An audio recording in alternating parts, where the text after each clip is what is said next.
Hello, everybody. Welcome in. My name is Sin. We are going to be doing some trailer reactions today, maybe one, maybe more.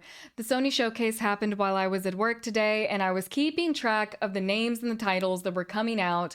But to be honest, only a few caught my interest, which I expected because a lot of my most anticipated games are not exclusives.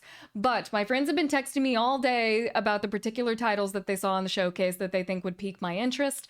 And one that has come up time and time again today is Phantom Blade Zero.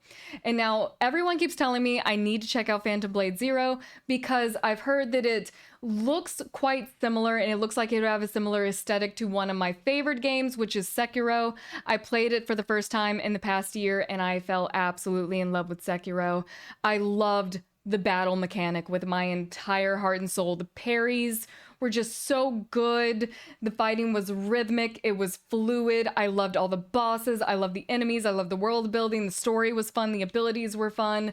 I just love Sekiro. First run, I think we hit 127 deaths with the demon bell on. Quite proud of that one. But ever since then, I've been looking for games that would emulate that feeling of playing Sekiro for the first time.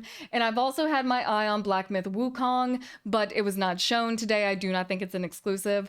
And everyone keeps telling me to check out Phantom Blade Zero. So I am very, very excited to get into this. I think it's a gameplay trailer, which is what I am looking forward to, but even, as everyone knows, even gameplay can be polished for trailers for showcases. So with that in mind, we are going in with no expectations, just looking for good vibes. And yeah, let's jump right into the trailer reaction. What's your plan? Knowing you have only 66 days to live. Oh, that's beautiful. Okay. Look at the way the water is coming off the armor as they're running. Oh.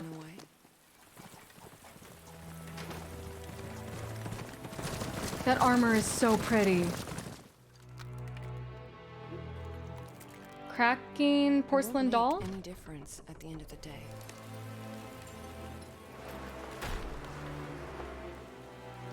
You know better than anyone else. Little electro power. Oh, the Chinese dragons. Oh, okay. I'm seeing the influence. I'm seeing what we're going for here.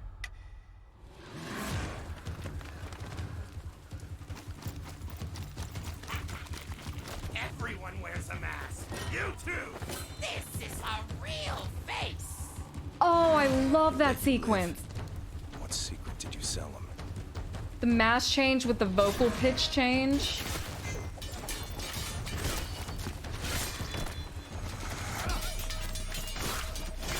Please tell me that is not sped up, that is actual gameplay. Got prosthetics.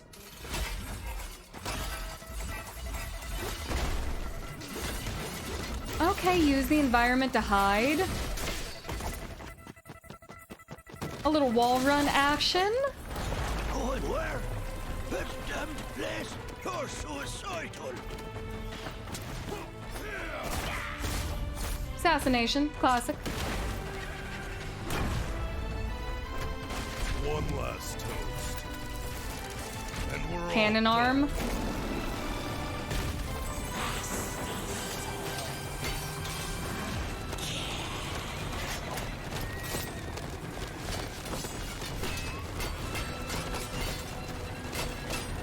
Oh.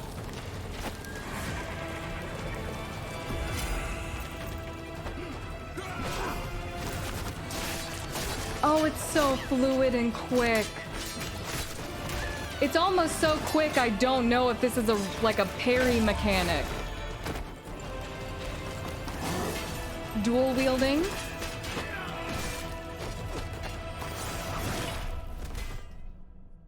Patience is the key, Master. Time is not on his side. All we have to do is wait. Yes. Let's kill him with time.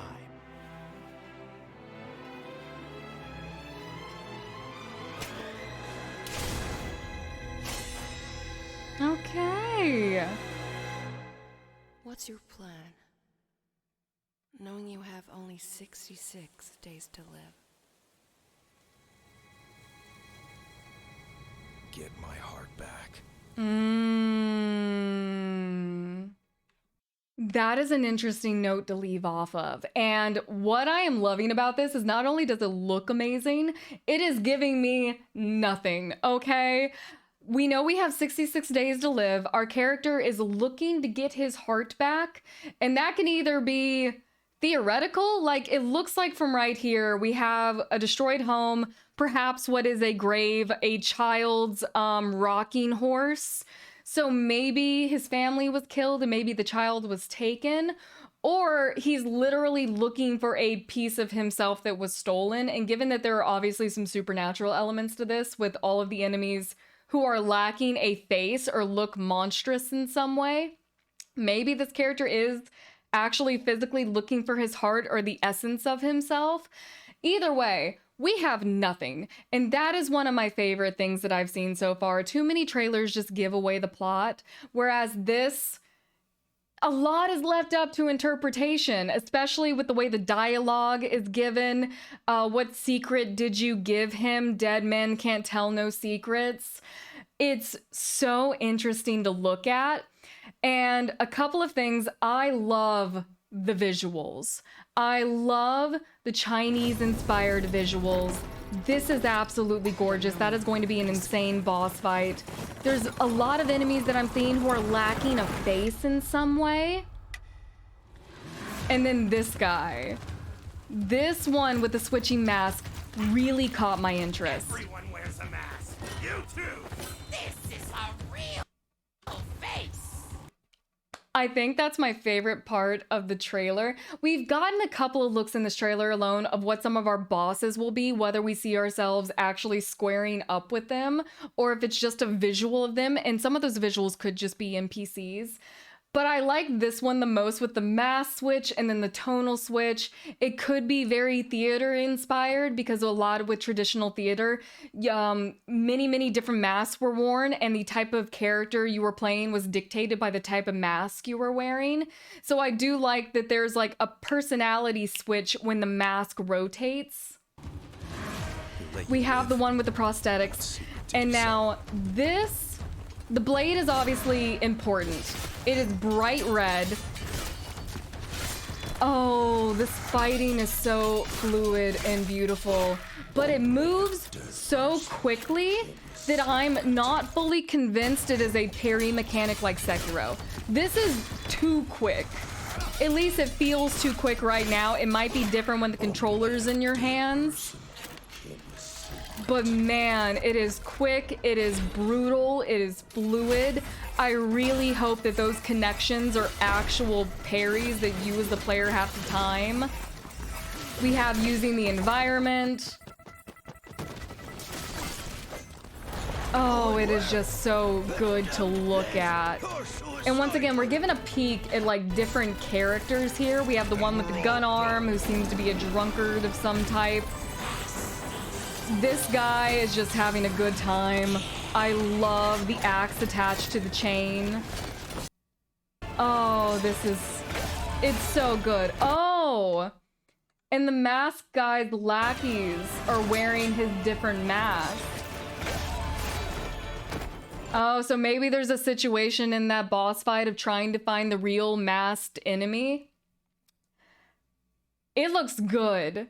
It looks very good. I am very impressed with what I've seen so far. And of course, we know the trailers can definitely be spruced up, made to look very shiny.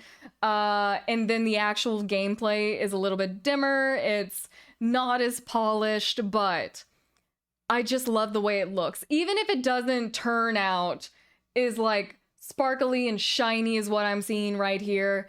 As long as it keeps this general aesthetic, the story is good, and the fighting is as fluid as what I'm seeing, I'm gonna be very happy with this. It gives me a little bit of goosebumps because I really want to once again feel what I felt playing Sekiro for the first time. And maybe this will be similar, maybe it'll be better, I don't know, but this is a good one. Okay, that was my reaction to the Phantom Blade Zero trailer. I am very, very excited for this one. I think out of all of the titles that got listed off to me, this one might be my most anticipated for the exclusives, but definitely I need to check out more trailers. I know trailers came out for sequels to games that I have not played. Alan Wake 2, that trailer came out. I haven't played Alan Wake 1. Spider-Man 2 came out. I haven't played Spider-Man or the Miles Morales games. I believe there was a sequel to Grease or Gress, the French game. I didn't play the original of that, even though everyone says it's beautiful and magnificent. So I've got some catching up to do, but this one is part of my most anticipated. I do need to watch the trailer for Assassin's Creed Mirage, so we'll be getting to that very soon. But let me know your thoughts on this.